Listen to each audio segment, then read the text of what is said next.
제단이 갈라지며 재가 쏟아지리라. 제단이 갈라지며 재가 쏟아지리라. 이 제목으로 하나님 말씀 전하겠습니다. 북이스라엘의 왕이 된 여로보암은 내가 명령한 모든 일에 순종하고 내 율례와 법도를 지키라 라고 하신 하나님의 말씀을 정면으로 거부했습니다. 금송아지 2마리를 만들어 각각 단과 베델에 두고는 이스라엘을 애굽에서 이끌어낸 신으로 숭배하고 레위 지파가 아닌 사람을 제사장으로 삼고 하나님의 절기를 폐하며 스스로 절기를 만든 것입니다. 여로보암은 하나님께 순종하기만 하면 다윗의 집처럼 견고히 하겠다고 하시는 하나님의 축복을 걷어차고 자기 마음대로 신상을 만들고 자기 마음대로 제사장을 세우며 자기 마음대로 절기를 정하는 듯 그는 스스로 하나님이 되어버렸습니다. 그리고 오늘의 본문이 이렇게 이어집니다. 본문 1절입니다. 보라, 그때 하나님의 사람이 여호와의 말씀으로 말미암아 유다에서부터 베델에 이르니 마침 여로보암이 제단 곁에 서서 분향하는지라. 우리가 성경을 읽다 보면 종종 보라라는 단어가 나옵니다. 보라. 지금 내가 성경을 읽고 있는데 보라라고 말씀하세요. 이 보라, 내가 새 일을 행하리니. 보라, 내가 너희를 위하여 양식을 비같이 내리리니. 보라, 그가 반석을 쳐서 물을 내시니. 이전 것은 지나갔으니 보라, 새 것이 되었다. 이렇게 보라가 참 많이 나와요. 이들 보라는 성경을 읽는 독자들의 주의를 환기시키는 겁니다. 주로 하나님의 계시, 하나님의 일하심, 하나님의 기적, 하나님의 역사 등 하나님께서 행하시는 놀라운 일들을 강조할 때 쓰는 표현이에요. 오늘의 본문도 마찬가지입니다. 보라, 그때 여로보암이 금송아지 제단을 만들고 아무나 제사장으로 삼고 자기 마음대로 절기를 정한 그때에 보라, 하나님의 놀라운 일들이 나타날 것을 주목하여 보라라는 의미입니다. 하나님의 일은 거의 대부분 하나님의 말씀이 임하는 것으로 시작이 됩니다. 곧 여호와의 말씀이 유다에 있던 하나님의 사람에게 있습니다. 이 하나님의 사람은 선지자를 가리킵니다. 성경이 이름을 밝히고 있지 않는 무명의 선지자입니다. 그 하나님의 사람이 남왕국 유다로부터 와서 북왕국 베델에 이르게 되었습니다. 지금 북이스라엘은 왕에서부터 백성에 이르기까지 온통 하나님께 죄를 짓고 있습니다. 그들이 하나님께 제사를 드린다고는 하지만 실상은 여로보암이 만든 우상을 숭배하는 거예요. 온 백성이 제2계명을 어기면서 우상 숭배의 죄에 빠져들었습니다. 그래서 하나님이 남왕국 유다로부터 하나님의 사람을 부르시고는 북왕국 베델로 보내신 것입니다.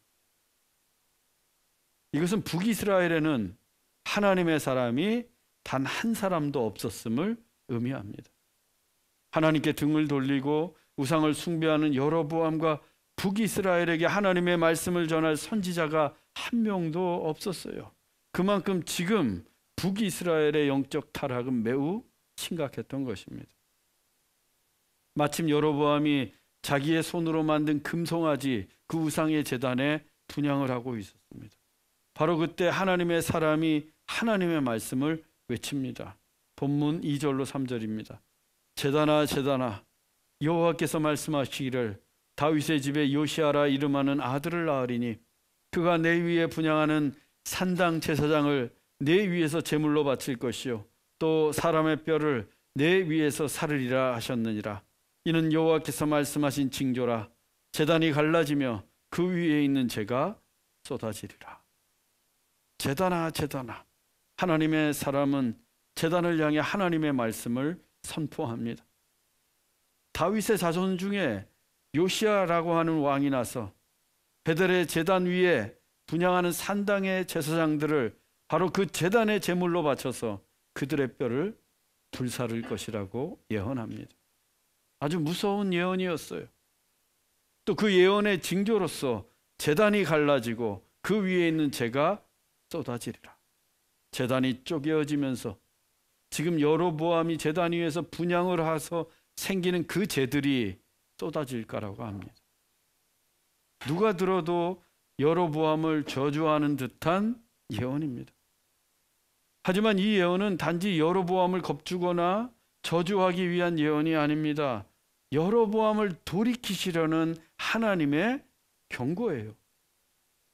하나님이 요시야 왕을 통해 베델의 제단을 부수기 전에, 산당의 제사장들을 모조리 불태우시기 전에 여로보암 내 손으로 그 우상의 제단을 허물고 산당의 제사장들을 폐하고 하나님께로 돌아오라는 하나님의 애타는 메시지입니다. 하나님은 누구보다 여로보암을 축복하시길 원하셨어요. 다윗만큼 축복하시겠다고 약속도 하셨습니다. 그의 자손을 다윗의 집처럼 영원히 견고히 하겠다고 말씀하셨어요. 하나님이 다윗만큼 축복하신다고 하는 것은 최고로 축복하시는 거예요. 그래서 10지파도 그의 손에 주셨던 겁니다. 그런데 여로보암이 왕이 되자마자 우상을 만들며 하나님을 배반했습니다. 하나님이 얼마나 안타까우셨겠어요. 그래서 멀리 유다에서부터 하나님의 사람을 보내신 겁니다. 일부러. 그런데 여로보암은 이 같은 하나님의 경고에 오히려 분노합니다. 본문 4절로 5절입니다. 여로보암 왕이 하나님의 사람이 베델에 있는 제단을 향하여 외쳐 말함을 들을 때에 제단에 손을 펴며 그를 잡으라 하더라. 그를 향하여 편 손이 말라 다시 거두지 못하며 하나님의 사람이 여호와의 말씀으로 보인 징조대로 제단이 갈라지며 재가 제단에서 쏟아진지라. 여로보암도 하나님의 사람이 베델의 제단을 향해 외치는 소리를 들었습니다. 그 소리는 인간의 말이 아닌 하나님의 말씀이었어요. 그것도 무서운 경고의 말씀이었습니다. 그렇다면 이 여로보암이 즉각적으로 자신의 죄를 깨닫고 회개하고 돌이켜야 하는데 그는 손을 펴며 하나님의 사람을 잡으라고 명령을 내립니다. 당장 저놈을 잡아라. 그런데 그를 향하여 편 손이 말라 다시 거두지 못합니다. 여로보암의 손이 갑자기 말라서 움직일 수가 없습니다. 손이 굳어서 이 펴진 손을 다시 오므릴 수가 없게 된 거예요. 그리고 곧이어 하나님의 사람이 예언한 대로 하나님의 말씀의 징조가 그대로 나타납니다. 우상의 제단이 갈라지고 그 제단에서 재가 쏟아졌어요.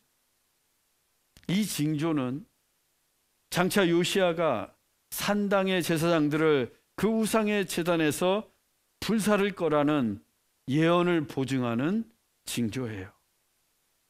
예언을 보증하는 징조랍니다.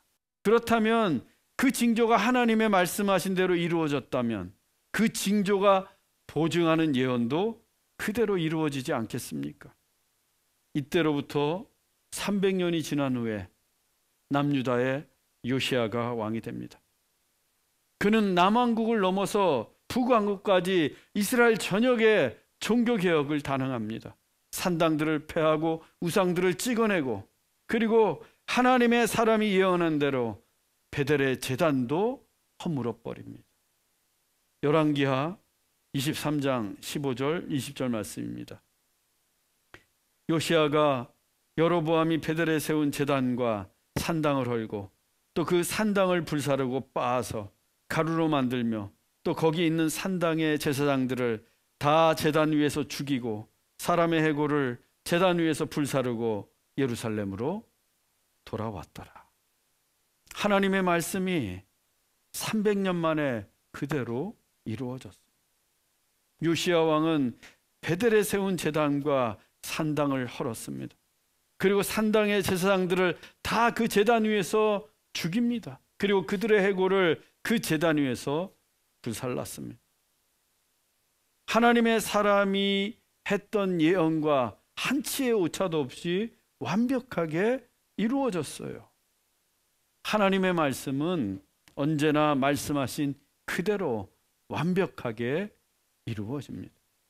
그래서 하나님의 말씀이 불변하는 진리예요. 그렇다면 그렇게 완전하게 이루어지는 하나님의 말씀을 들은 자들이 어떻게 해야 합니까? 하나님의 말씀을 들었다면 우리가 어떻게 해야 돼요? 그 말씀을 깨닫고 순종해야 합니다. 말씀을 깨닫고 순종하면서 살아야 돼요. 그런데 문제는 하나님의 말씀을 들었다고 모두가 깨닫는가? 그렇지 않다는 겁니다. 모두가 순종하는가? 그렇지 않다는 거예요. 들을 귀 있는 사람만 듣습니다. 들을 귀 있는 사람. 여로보암은 하나님의 말씀을 들었습니다. 그렇지만 깨닫지도 못했고 순종하지도 않았어요. 들을 귀가 없었던 거예요. 그래서 하나님의 말씀을 듣고 또 깨닫고 순종하기로 결단했다면 그 또한 하나님의 은혜예요. 들을 귀를 주신 하나님의 은혜입니다. 또 들을 수 있는 시간과 기회를 주신 하나님의 은혜예요. 제가 목회하면서 종종 안타까운 장면들이 있습니다. 그것은 그날의 설교 주제로 볼 때 꼭 들어야 할 사람, 그 설교가 필요하다고 생각하는 교인들이 있는데 그 자리에 없어요. 그 자리에. 이런저런 이유로 예배에 빠지면서 그 말씀을 듣지 못합니다. 그날 만일 그 교인이 그 설교를 들었다면, 그래서 깨달았다면 분명 그 교인의 믿음이 자라고 신앙이 성숙해졌을 거예요. 그런데 아예 들을 기회조차 갖지 못한 겁니다. 그러니 제 마음이 얼마나 답답하겠어요. 저는 여러분들이 들을 기회도 또 들을 수 있는 귀가 있어 이 강단에서 선포되는 하나님의 말씀을 깨닫고 순종하게 되는 하나님의 은혜가 충만하기를 원합니다. 여로보암이 금송아지로 제단을 만든 곳이 두 곳이에요. 단과 베델. 그 중에서 본문의 장소인 베델에 대해서 잠시 생각해 보겠습니다. 이 베델은 그냥 저렇게 우상의 제단을 만들고 하나님의 심판이 내려질 장소가 아니었습니다. 본래 베델은 믿음의 성지 중의 성지였어요. 예루살렘보다 더 앞선 믿음의 성지였습니다. 아브라함이 고향 땅을 떠나서 가나안 땅에 들어가서 처음으로 장막을 쳤던 곳이 바로 베델입니다. 또 기근이 닥쳐서 잠시 애굽에 내려갔다가 다시 올라와 제단을 쌓고 여호와의 이름을 처음으로 불렀던 곳도 베델이에요. 그때까지는 베델이란 이름 대신 루스라고 불렀습니다. 그리고 야곱이 장자권을 에서에게 빼앗은 다음에 에서를 피해 도망을 치다가 어느 길에서 돌을 베개 삼아 잠을 자지 않습니까? 그때 꿈속에서 야곱이 하늘까지 닿은 사라를 보고 또 내가 너와 함께 있어 내가 어디로 가든지 너를 지키며 내 너를 떠나지 아니하리라 라고 하시는 하나님의 음성을 듣게 됩니다. 깜짝 놀라서 잠에서 깨어난 야곱이 하나님의 현존을 고백해요. 과연 여기에 하나님이 계시도다. 그러면서 이렇게 서원합니다. 창세기 28장 18절로 22절입니다. 야곱이 베개로 삼았던 돌을 가져다가 기둥으로 세우고 그 위에 기름을 붓고 그곳 이름을 베델이라 하였더라. 이 성의 옛 이름은 루스더라. 내가 기둥으로 세운 이 돌이 하나님의 집이 될 것이요 하나님께서 내게 주신 모든 것에서 10분의 1을 내가 반드시 하나님께 드리겠나이다 하였더라. 야곱은 베개로 삼았던 돌로 기둥을 세우고 그 돌에 기름을 부은 후에 본래 루스였던 그 성의 이름을 베델 이렇게 불렀습니다. 새 이름을 붙여주었어요. 그 베델의 뜻이 뭔가 하나님의 집이에요. 하나님의 집. 야곱은 하나님을 만났던 그곳을 하나님의 집 베델로 삼았고 내게 주신 모든 것에서 10분의 1을 내가 반드시 하나님께 드리겠나이다 11조 서원까지 했습니다. 나중에 이 야곱이 외삼촌 라반의 집에서 열심히 일을 합니다. 그러다가 그 밧단 아람에서 다시 돌아올 때 온 무리를 이끌고 돌아오는데 우리가 베델로 올라가자 그러면서 12아들 그리고 자기 부인들 양과 염소떼를 이끌고 그 베델로 올라가 제단을 쌓고 하나님을 예배합니다. 그리고 하나님께서 다시 한번 야곱의 이름을 이스라엘이라고 부르신 것도 바로 이곳 베델이었어요. 심지어 하나님께서 스스로 자신을 가리켜 이같이 말씀하십니다. 창세기 31장 13절입니다. 나는 베델의 하나님. 나는 베델의 하나님입니다. 하나님께서 하나님의 칭호로 베델을 사용하셨어요. 나는 이스라엘의 하나님이다. 나는 거룩한 하나님이다. 나는 전능한 하나님이다. 나는 아브라함과 이삭과 야곱의 하나님이다. 라고 하신 것처럼 하나님은 당신의 칭호를 스스로 베델의 하나님이라고 하셨던 거예요. 이상과 같이 베델이 얼마나 중요한 믿음의 성지였는지 우리는 알 수 있습니다. 그래서 오늘날 교회 이름도 베델교회 얼마나 많은지 몰라요. 그런데 그 믿음의 성지 베델을 여로보암이 우상의 제단을 쌓아 더럽혔습니다. 하나님은 그 더럽혀진 베델을 불살라 버리셨어요. 하나님의 집으로 불렸던 베델이 불에 타고 재가 날리는 허망한 곳이 되었습니다. 하나님을 예배하는 곳은 어디든 하나님의 집 베델입니다. 그러나 우리가 예배드리는 이 제단이 더럽혀진다면 더 이상 베델일 수 없습니다. 그리고 그 더럽혀진 제단은 하나님께서 불로 사르십니다. 참으로 두려운 일이에요. 교회라고 안심할 수 없습니다. 저는 우리 교회가 세상과 구별된 거룩한 교회가 되길 원합니다. 또한 우리가 예배드리는 이 제단이 거룩하고 이 강단에 선포되는 하나님의 말씀도 거룩하고 또한 우리 교인들도 성도 거룩하기를 원합니다. 그래서 우리 교회는 베델의 하나님을 만나는 참된 하나님의 집 베델이 되기를 주님의 이름으로 축원합니다. 하나님의 사람을 당장이라도 잡아서 죽일 것만 같았던 여로보암은 자기의 손이 펴진 채로 말라버리고 또 제단이 갈라지고 재가 쏟아지는 징조를 보자 오히려 하나님의 사람에게 간청을 합니다. 본문 6절로 7절입니다. 청하건대 내 하나님 여호와께 은혜를 구하여 내 손이 다시 성하게 기도하라. 하나님의 사람이 여호와께 은혜를 구하니 왕의 손이 다시 성하도록 전과 같이 되니라. 왕이 하나님의 사람에게 이르되 나와 함께 집에 가서 쉬라. 내가 네게 예물을 주리라. 여로보암에게 10지파를 주시고 또 그 여로보암을 북이스라엘의 왕으로 삼으신 분이 누구예요? 하나님이십니다. 하나님의 은혜로 솔로몬의 신화에 불과했던 여로보암이 북왕국의 왕이 되었어요.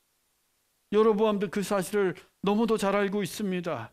그런데 지금 여로보암이 하나님의 사람에게 무엇라고 합니까? 청하건대 내 하나님 여호와께 The Lord your God. 여로보암에게 하나님은 더 이상 내가 믿는 하나님이 아니었어요. 나의 하나님이 아니었습니다. 그만큼 하나님에게서 멀어진 거예요. 나의 하나님이라고 고백할 수 없을 만큼 하나님을 멀리 떠난 것입니다. 하나님이 My God, 나의 하나님이 되기 위해서는 내가 하나님과 가까워야 돼요. 하나님과 친밀해야 합니다. 날마다 하나님을 믿음의 주로 고백해야 합니다. 저는 제가 믿는 하나님이 여러분의 하나님이 되길 원합니다. 하나님과 친밀하게 교제하심으로 언제든 나의 하나님으로 고백할 수 있길 바랍니다.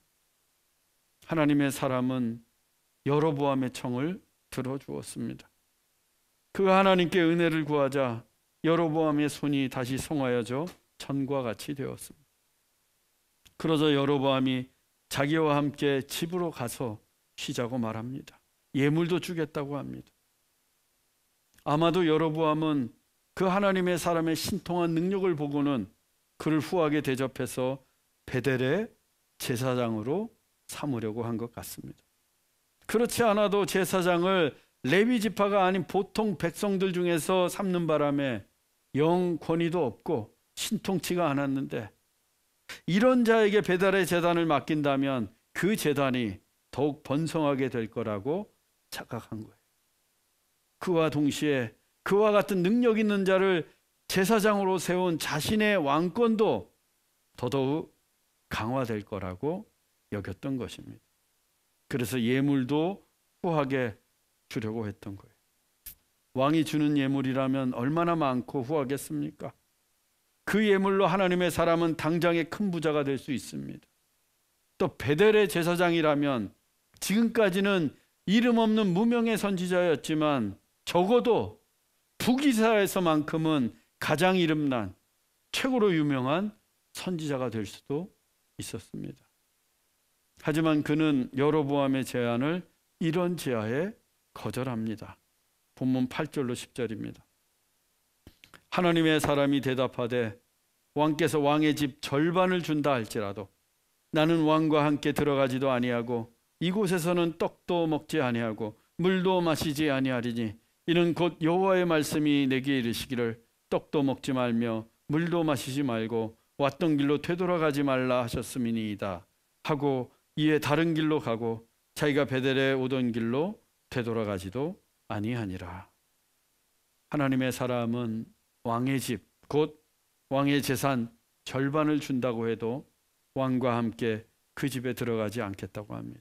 또한 그곳에서는 떡도 먹지 않고 물도 마시지 않겠다고 합니다. 왜? 하나님께서 그와 같이 말씀하셨기 때문입니다. 하나님은 왔던 길로 되돌아가지도 말라고 하셨습니다. 하나님의 사람은 하나님이 말씀하신 대로 순종했습니다. 왔던 길이 아닌 다른 길로 베델을 떠났습니다. 과연 하나님의 사람다운 선택이었어요. 하나님의 사람은 어떤 사람인가? 하나님의 사람은 세속적인 욕망을 탐하거나 세상과 타협하지 않습니다. 밥 한 끼 정도는 괜찮겠지, 이 정도 예물은 받아도 되겠지 하면서 세상의 유혹에 발을 담그지 않아요. 아담과 하와가 신라관한 것도 단지 선악과 한 입을 베어 먹었기 때문입니다. 다윗이 목욕하는 여인을 단 한 번 보았을 뿐인데 그 한 번의 유혹에 빠져 남의 아내를 범하고 그의 남편마저 죽이고 말았습니다. 초대교회의 아나니와 삽비라는 땅값 전부를 감춘 게 아니에요. 단지 일부만을 감추었을 뿐인데 성령을 속인 죄로 그 자리에서 죽었습니다. 하나님의 사람은 결코 유혹의 장소에 머물러서도 안 되고 유혹하는 음식, 나를 유혹하는 물질을 탐해서도 안 됩니다. 유혹의 길로 되돌아가서도 안 돼요. 단 한 번도 안 됩니다. 하나님의 사람은 세상이 온갖 재물과 지위와 명예로 나를 유혹한다고 해도 세상이 던져주는 그 유혹의 떡을 받아먹어서는 안 돼요. 어떠한 경우에도 오직 하나님의 말씀에 순종해야 합니다. 더 심하게 말씀드리면 우린 그런 시대에 살고 있지 않지만 내 목에 칼이 들어온다고 해도 당장 굶어 죽게 생겨도 모든 것을 잃는다고 해도 세상 유혹을 택할 게 아니라 하나님의 말씀에 순종해야 합니다. 그게 하나님의 사람이에요. 그리고 그때 세상이 우리를 두려워하고 하나님도 경외하게 됩니다. 하나님 무서운 줄 아는 거예요. 그때 교회와 그리스도인들이 세상으로부터 무시당하고 하나님의 존재가 무시당하는 것은 우리가 스스로 하나님의 말씀을 무시하기 때문이에요. 사랑하는 형제자매 여러분, 하나님의 말씀을 들을 때마다 깨닫고 순종할 수 있는 들을 귀를 갖기 바랍니다. 하나님 아버지를 다른 사람의 하나님이 아니라 나의 하나님으로 믿으십시오. 그리고 세상의 유혹을 담대히 물리치고 하나님의 말씀을 지켜내십시오. 그래서 일평생 하나님의 사람으로 살아가기를 주 예수 그리스도의 이름으로 축원합니다. 기도하겠습니다. 사랑의 하나님, 우리에게 하나님의 말씀을 들을 귀를 주옵소서. 하나님의 말씀을 들을 때마다 깨닫게 하시고 순종할 수 있는 은혜도 주옵소서. 세상은 날마다 우리에게 유혹의 떡을 내밀고 있습니다. 담대하게 유혹을 물리치고 승리하는 굳건한 믿음을 주시고 오직 하나님이 말씀하신 대로 따르게 하옵소서. 그래서 세상이 두려워하는 하나님의 사람으로 살게 하옵소서. 길이요 진리요 생명이신 예수 그리스도의 이름으로 기도하옵나이다. 아멘.